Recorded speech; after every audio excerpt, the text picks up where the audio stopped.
FAC did about 30 different matters, whether it was a request for investigation or ethics complaints, and what we found is a pattern, especially while she was Secretary of State, but also in her presidential campaigns, of really just ignoring the law or otherwise considering the law that doesn't apply to her. She ultimately put American lives and America's top, highest classification of information at risk. She should be not only held accountable for that, but really, to some extent, her qualification to serve as president, I think, should be questioned. I don't doubt there have been crimes committed in relationship to this private email server, and my group has called for a special counsel that has broad powers and discretion and independence from this administration. And whether the Department of Justice prosecutes her or the Republican nominee prosecutes her, this will all be laid bare. We've reached beyond sort of whether or not crimes have been committed. The real question now is, does the Attorney General,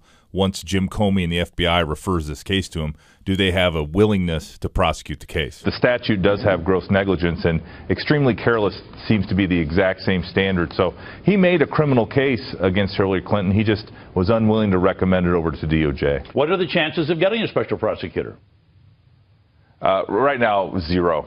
It's too bad, but this Department of Justice is not going to seek any kind of independence in this investigation. Agreed. I could imagine in this world that we live in that a Trump administration could open this case and relook at these charges, however petty that might seem to some. And I don't think it would be petty, but I think there would be partisan charges on both sides if justice was ultimately done. I think this administration has a lot more explaining to do, and it's one of the reasons that I believe a special prosecutor should be appointed. Do you have any doubt that Hillary Clinton committed felonies? No, not based on the evidence we know and what we've seen. There is no doubt that she violated mishandled classified information. And that would be a felony? Absolutely. The Obama Department of Justice didn't appoint any special prosecutors, and then the Trump administration now appoints a special prosecutor to look at this alleged interference by Russian nationals into in collusion with the Trump campaign, which again there's been no evidence of that. Hillary Clinton's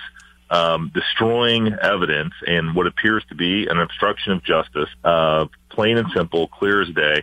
As soon as you apply it to somebody else like Paul Manafort or even sort of anybody close to the president, suddenly it sounds a lot more sinister and a lot more like what it was at the time, which was Hillary Clinton trying to prevent the American people from seeing what she was doing on the private email server. We really run a risk here where the prosecution is used as an instrument to harass political opponents, and that just can't be in this system of everyone's equal under the law.